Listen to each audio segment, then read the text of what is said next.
알렐루야, 알렐루야. 당신 얼굴 이 종에게 빛나게 하시고 당신 법령을 저에게 가르쳐 주소서. 알렐루야.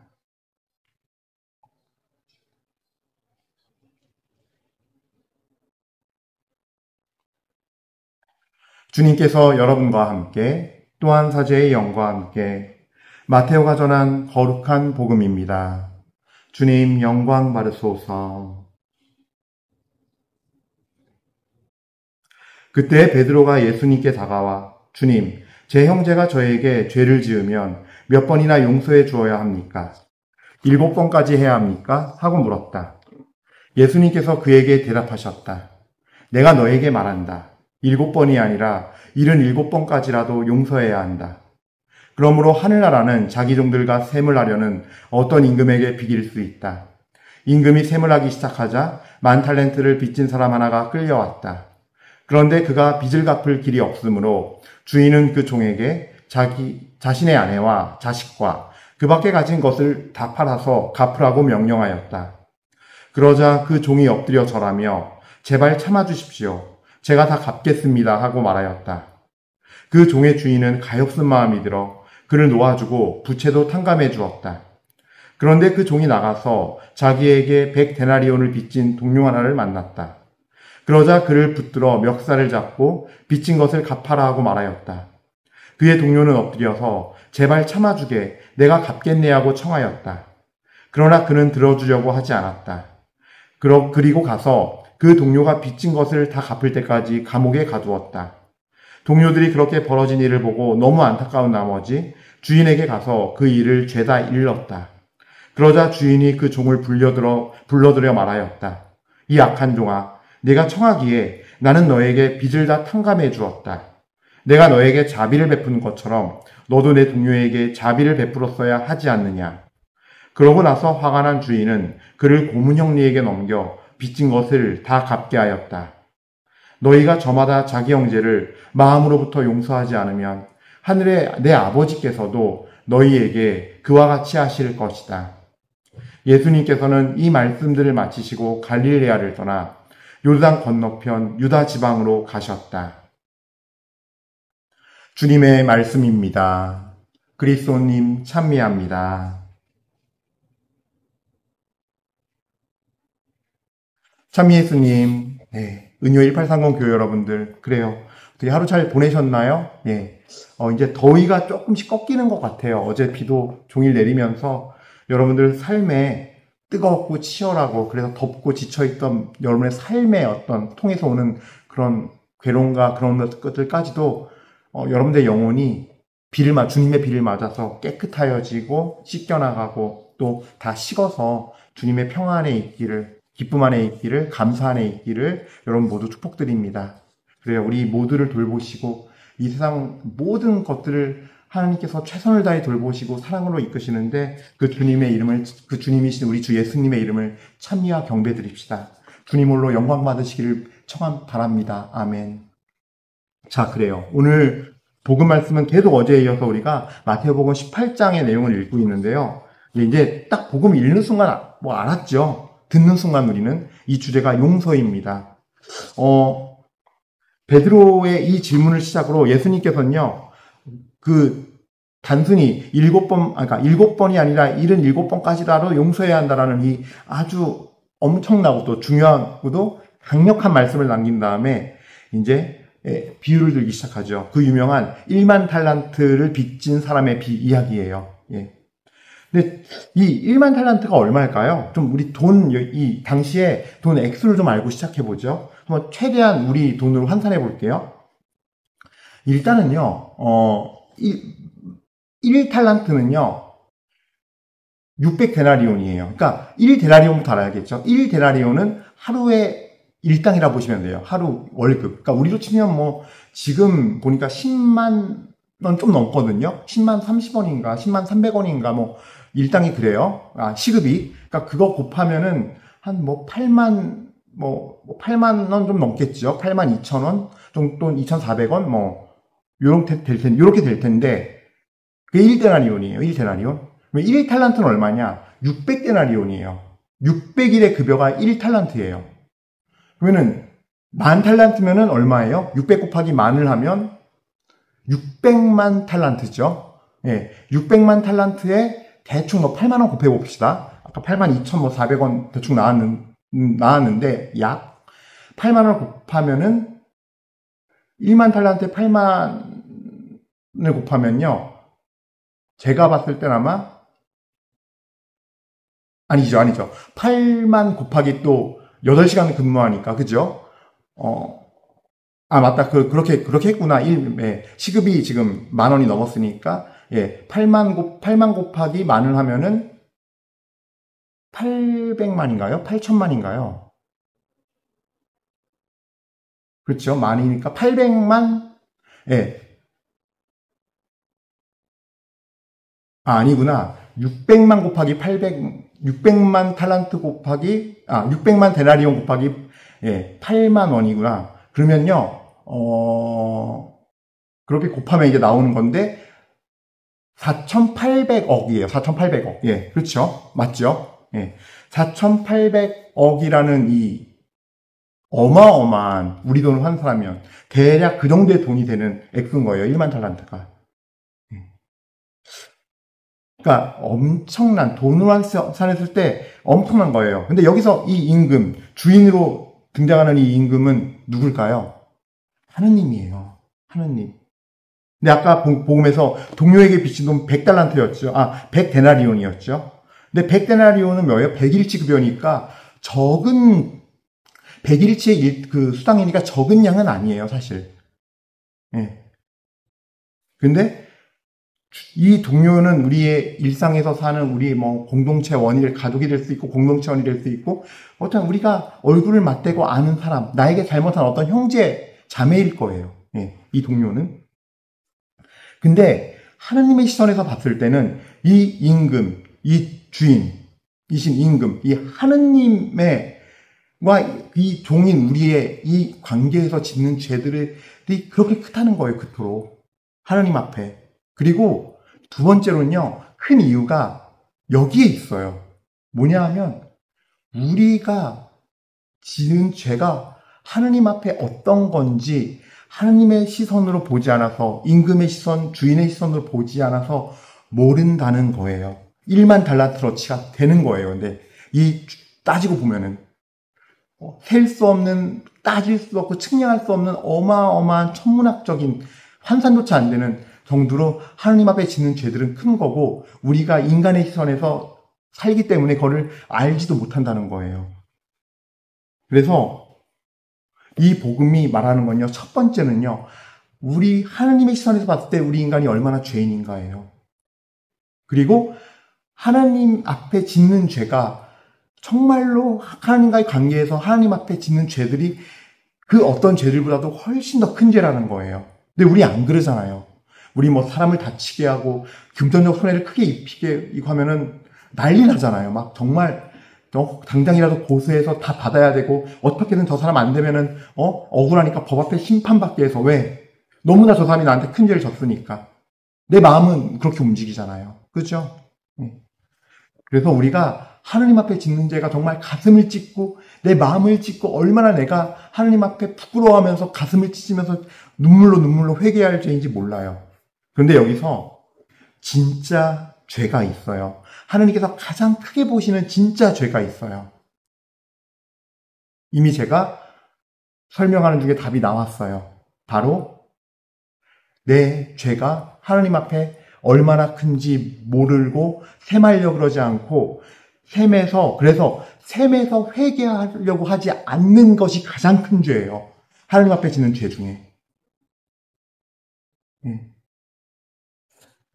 어떤 선생님이요. 이런 일이 있었대요. 한 아이가 와서 선생님, 아니 뭐 그렇게 이게 실화예요, 실화?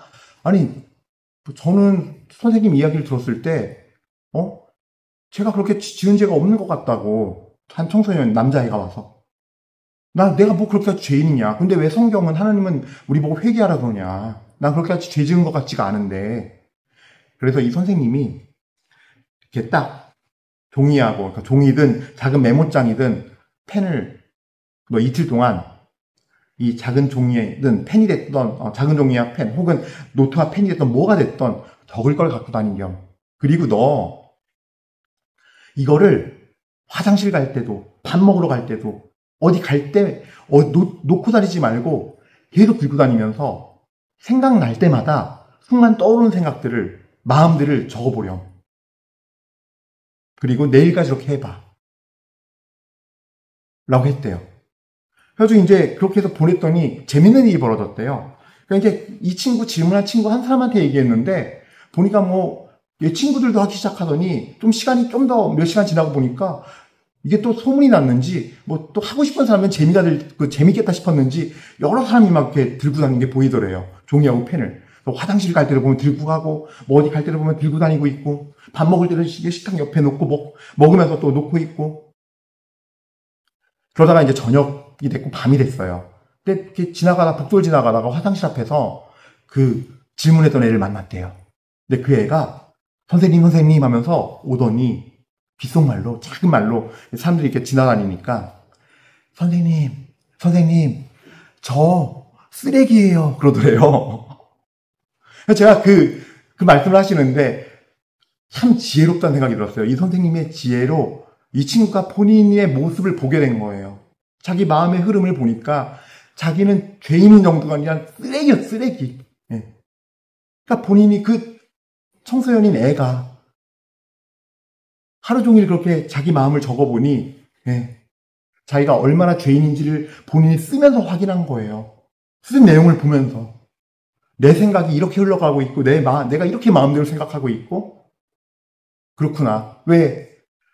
말하긴 그렇잖아요. 친구를 눈치도 봐야 되지? 예.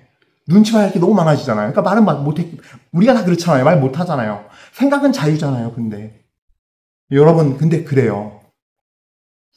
우리 생각을 잘 보잖아요. 근데 이걸요, 내 생각대로 하고 싶게 말하고 행동하기까지 해서 그냥 이걸 따라간다고 하잖아요.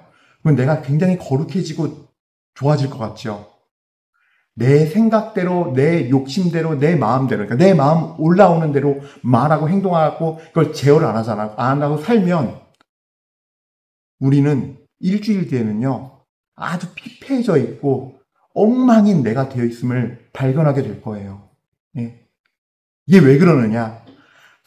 그 친구, 그 청소년 친구, 하루 종일 쓴 거, 자기 마음의 상태와 떠오르는 생각을 쓴 거, 그것만 봐도 뭐냐면요. 이게 바로 창세기 3장에 나오는 인간이 저지른 선악과를 따먹는 원죄의 결과값이에요. 우리 원죄라는 게 다른 게 아니에요. 내 마음대로 하고 싶은 거예요. 결국 그 죄명 자체가. 하나님 없이 주인이신 하나님을 접어버리고 내가 주인 되어 내 마음대로 생각하고 생각한 대로 다 하고 싶은 거. 그래서 이 에덴 동산을 저버리고 내 동산을 만들고 싶은 거. 내 왕국을 만들고 싶은 거. 내 마음의 주인이 되어 내 마음대로 사는 거가 그 자체가 가장 큰 죄고, 인간은 그래서 성경을 제대로 읽고 묵상하면요, 인간은 성선설이 맞습니까? 성악설이 맞습니까? 라고 질문하지도 않아요. 못하게 돼요. 우리 본질이 그렇다는 걸 알게 돼요. 타락으로 흘러간다는 거, 그냥. 그런 자아를 지니고 있다는 거. 하나님을 거스르는 불순종을 하게끔 설계되어 있는 인간의 모습이 그거고, 인간이 스스로 하나님을 버리고 스스로의 길을 선택할 때 그 불순종의 결과는 타락이라는 거예요. 그게 창세기 3장에서 전하는 메시지예요. 인간이 왜 이렇게 이 죄 많은 세상이 됐는가? 하나님 없이 다 자기 멋대로 하니까. 그래서 사람도 죽이고, 간음도 하고, 도둑질하고, 사기치고, 교만하고, 다른 사람 찍어 누르고, 내가 더 우월해지려고 그러고, 이기려고 그러고, 이런 세상이 된 이유가 거기에 있다는 거예요. 근데 각자의 인간 그 본성은 다 그렇다는 거예요. 예외 없이. 그런데 그런 인간이 하나님 앞에 새만로 나오지 않는다? 나올 생각도 안 하고, 내가 죄인인 줄 모르고, 그냥 내 방식대로 산다? 내가 세운 계획대로, 의지대로 산다? 하나님한테 갈 수 없고 결국 멸망하게 돼 있다는 거예요. 그래서 제가 정말 오늘 복음 묵상하면서 신학교의 이런 모습이 떠오르는데, 이게 그래요. 내가 신학교 하면요, 아침 기도 있죠, 미사 전에 성체 조배하죠, 미사들이 있죠, 점심 먹기 전에 양심 성찰하죠, 그래서 저녁에 저녁 기도하죠. 로사리오 바치죠. 끝기도 바치죠. 성체조회 또 있어요. 이 여정들을 쭉 하루 종일 해요. 시간대마다 매일 해야 돼요. 근데 이거를 이렇게 매일 살면 되게 거룩하고 좋아져야 되잖아요. 내가 하느님 앞에 세만원 나오지 않고 내 마음 안에 주인을 하느님으로 두지 않고 이걸 하잖아요. 이게 첫 번째로 재미없어지고 지겨워지기 시작해요. 하기가 싫어요. 근데 나는 신부랑 꿈을 이뤄야 되잖아요. 그러니까 어쩔 수 없이 나와서 해요. 근데 무지무지 메마르고 건조해요. 그때부터는. 내 마음이 그런 줄도 모르고 하나님과 관계없이 그냥 난 신부가 돼야 되니까 하면요. 무지무지 건조하고 무지무지 형식적으로 거짓으로 임해요. 그 시간 내내. 딴 생각하고 잠자고 졸고 앉아서 조는 기술도 늘어요. 심지어 딱 부동자세로 눈만 탁 감고 실력도 점점 좋아져요. 조는 실력도. 그래서 기도하는지 자는지 모를 정도가 돼요. 이게 점점 어떻게 되느냐. 처음에는 열성으로 시작해서 막 열심히 성체조배 드리고 기도하고 묵상하고 정말 열심히 해요. 그러면은 막 졸고 있고 안 하잖아요. 안 하는 친구 눈에 보이잖아요. 그럼 내가 판단하고 그보다 더 내가 더 열심히 잘하는 사람이야라고 우월감이 생겨요. 그러다가 나중에는 그런 것도 이제 막 하면은 마음이 근데 편하지가 않아요. 점점 메말라가고 정말 비 하나서 감은 땅이 짝짝 갈라지듯이 그런 마음 상태가 돼요. 근데 그것도 지겨워져요. 그럼 나중에 안 해요. 나도 돌아요. 똑같이. 그냥 척만 하는 거예요. 척, 거룩한 척, 열심한 척. 그러면서 앉아서 하니까 나는 그래도 이렇게 앉아있으니까 했으니까 내 행함으로 내가 이렇게 열심히 앉아서 내 힘으로 했으니까 내 힘으로 한 건데 하나님께서 이거 알아주시겠지 라고 착각해요. 그러니까 그렇게 성실하게 기도와 성전에서 성체도배하고 성물이도 다 바치고 기도 다 하고 묵상 다 해도 하나님이 주인 되지 않고 내가 주인 되어서 내 마음대로 내 뜻대로 하는 건 자기 의로 흘러가요. 판단하고 남 심판하고 거기서 우월감 느끼고 나보다 뭐 못한 애 있으면 무시하고 또 신부님 강론 말씀마다 어쩌다 들리는 얘기 있으면은 하나님 앞에 나를 이렇게 그 말씀을 놓고 거울처럼 비춰봐야 되는데 다른 사람 판단해요. 또 그 나중에는 정말 형식적으로 들어가서 아무것도 안 하게 되고 그러니까 마음으로는 이미 냉담자예요. 완전히. 겉으로는 다 탐욕하고 있지만 신학교에서 그런 시간을 실제 거쳤어요. 겪었어요. 그 모습이 오늘 딱 떠오르더라고요. 저는. 그래서 하느님 앞에 나가서 주인이신 주님 앞에서 내 영혼과 주님의 얼굴을 맞대고 세매해야 돼요. 어마어마한 하느님 앞의 시선에서는요. 우리는 그냥 죄라 아니다 생각하고 죄 아니야 생각하지만 어마어마한 죄들이 많아요. 그러면 이거를 주님께서는 들으시고 내가 엎드려서 제발 용서해 주세요. 참아 주세요. 갚을게요. 도와주세요. 근데 중요한 건요. 회개는요.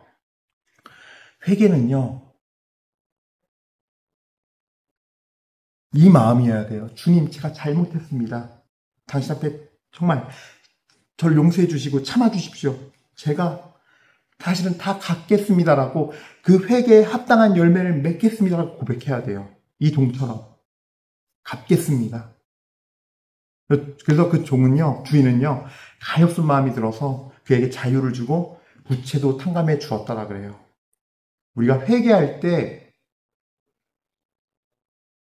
그 또한 내가 이 순간을 모면하려고 하는 것이 아니라 주님 앞에 가져가야 돼요. 그래서 내가 다음부터는 그러지 말아야지. 이번에 그랬으니까 이번에는까지 넘기고 나 다음에 그러지 말아야지라는 마음은 단지 후회와 반성으로만 연결될 수 있어요. 후회와 반성은 예수님 없이도 하나님 없이도 그냥 할 수 있는 거예요. 세상 사람들 예수님 모르고 믿지 않는 사람 다 그렇게 하잖아요. 근데 그렇게 해서는 반복되는 죄의 덫에서 넘어갈 수가 없어요. 예수님 앞에 나와서 임금 앞에 나와서 이렇게 내가 회개에 합당한 열매를 맺겠다라고 말씀드릴 때 비로소 우리에게 주님께서 그 십자가에서 흘리셨던 그 피값을 우리 속량하러 오신 거거든요. 그 속량이 이루어지는 거예요. 근데 우리가 세례 때 원죄를 용서받는다 그러잖아요. 근데 원죄는 우리가 본투비가 되는 거니까 하나님께서 어느 인간도 여기에 자유로울 수 없는 엄청난 사슬이, 죄의 사슬이 묶여있다는 걸 알기 때문에 세례 때 그 원죄를 용서해 주시고 끊어주시는 거예요. 근데 문제는 뭐냐 하면 하나님께서 자유의지를 우리에게 주셨어요. 그래서 하나님께서 세례를 통해서 우리를 완성시키는 것이 아니라 이 자유의지를 갖고 하나님을 주인으로 모시고 새롭게 자유로운 삶을 살라고 주는 출발선이 세례성사의 은혜인 거예요. 예. 그동안 너희가 하나님 몰랐을 때 지었던 죄들, 그리고 또 너가 태어나면서부터 지었던 그 원죄의 사슬, 이건 다 용서해주고 끊어줄게. 근데 이제 세례성사를 통하여 너와 나와 계약을 맺고 약속을 하였으니, 이게 베드로전서에 나와요. 하나님께, 그러니까 예수 그리스도의 부활로 이루어지는 것이라고 하면서 베드로전서에 뭐라고 되어 있냐면요, 세례성사는 하나님 앞에서 깨끗한 양심으로 살아가겠다고 약속하는 거라고, 서약하는 거라고. 우린 근데 세례성사 받으면서 내가 완성된 줄 알아요. 성사 받았으니까 나 천국이야. 이제 천국 갔어. 하나님 자비하시고 좋으시니까 내가 살면서 막 죄짓고 막 살아도 되겠지. 세말려 그러지 않아요. 주님 앞에 나가서 임금께, 주인께 세말려 그러지 않고 그분과 얼굴을 맞대려 그러지 않아요. 이 마음의 문제가 큰 죄라는 거예요. 가장 큰 죄가 여기 있다는 거예요. 이게 바로 오늘 복음의 사실 중요한 핵심이에요. 그리고 분명히 얘기했어요. 예, 제가 다 갚겠습니다. 예. 네, 임금이 바랬던 이 갚겠습니다는 뭐예요? 내가 너 이렇게 다 용서해 줄 테니까 너도 내가 가엾은 마음을 갖고 네 죄를 묻지도 따지지 않고 부재까지 탕감해 준 것처럼 너의 이웃들에게 그렇게 갚아였어요. 근데 어떻게 돼요? 나가서 100데나리온, 작은 빚은 아니에요. 큰 빚이죠. 100일치의 급여니까. 동료를 만났어요. 그 동료를 만났을 때 들어주지 않았어요. 여러분, 우리가 살면서 나에게 죄 지은 형제를 용서하지 않으면 어떻게 되느냐? 하느님의 축복이, 왕이신 그분의 은혜가 끊겨요. 내가 영적으로 열쇠를 치워버리는 거예요. 그 연결로를 잠궈버리는 거예요. 축복이 임할 수가 없어요. 단 한순간이라도 미워서 모진 소리하고 용서하지 못해서 화가 나서 그거에 대해서 아직 셈하지 않았다면 주님 앞에 축복에 이건 다 끊겨 있는 거예요. 예.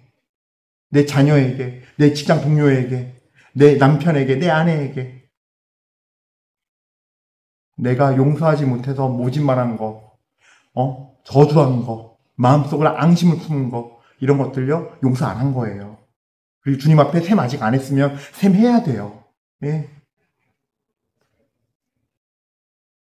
우리 주님, 임금이신 주님은 그런 마음으로 십자가상에서 당신의 아들을 보내어 피값으로 우리를 속량하셨는데, 그래서 새롭게 새 출발하게 해주셨는데 우리는 그 길을 안 따라간다? 회개에 합당한 열매를 안 맺는다? 축복도 끊기고 우리 삶에서 주님의 열매는 도저히 맺을 수가 없는 존재가 되어버린다는 거예요. 그리고 더 놀라운 건요, 봐봐요. 동료들이 이렇게 벌어진 일을 보고 너무 안타까워서 주인에게 가서 얘기해요. 이런 동료들이 또 있어요. 하나님은 나를 놓고 주위에서 얘기하는 것들 다 들으세요. 그것이 기도처럼 올라와요. 모세가 시나이산에서, 호렙산에서 불타는 떨기나무에서 만났을 때 하나님께서 그러시죠. 저 이집트에 종살이하는 이스라엘 백성의 아우성을 내가 들었다 그러잖아요. 예. 내가 앙심을 품고 용서하지 않고 그렇게 했던 말들, 행동들, 생각들, 동료들이, 천사들이 다소 하나님한테 말씀드려요. 주인은, 임금은 알게 돼 있어요. 내가 너 그렇게 용서했는데, 탕감해줬는데, 내 아들의 피값으로 너를 샀는데, 그토록 큰 1만 달란트를 탕감해줬는데. 그래서 우리가 용서받았음을 알면 우리는 너무나 큰 값으로 용서받았기 때문에, 너무나 큰 빚을 용서받았기 때문에, 탕감받았기 때문에 당연히 우린 그렇게 살아야 하는 거예요. 지금 나에게 그게 너무나 고통스럽고 아플지라도. 그 용서를 하지 않으면 다음 단계는 없어요. 축복은 없어요. 은혜는 없어요. 그래서 여러분, 오늘 여러분들이 이 복음 말씀 들으면서 정말로 형제를 마음으로부터 용서해야 되는데, 그거는 내가 그렇게 용서받은 자이기 때문이에요. 훨씬 더 환산할 수 없는 죄를. 셀 수 없는 죄를, 측량할 수 없는 죄를 용서받았고 예수님의 피값으로 내가 속량된 존재이기 때문에, 그렇기 때문에 주님 앞에서 용서하며 살아가는 것, 주님이 주인 되어서 그 뜻 안에 살아가는 것이 우리 모두가 다 축복받는 길이고 우리 모두가 다 사는 길이며 우리 모두가 다 함께 주님께 천국으로 가는 여정입니다. 그래서 여러분들 주님께 먼저 세마러 가십시오. 내가 얼마나 용서받았는지 알면은, 그걸 마음으로 깊이 깨달으면은 그만큼 주님께서는 내 삶 속에서 회개에 합당한 열매를 맺고 살아갈 수 있는 은혜도 부어주실 것이고 순종할 수 있도록, 따를 수 있도록 인도하실 것입니다. 왜냐하면 그분은 좋으신 주님이며 우리의 좋으신 임금이며 왕이시기 때문입니다. 아멘.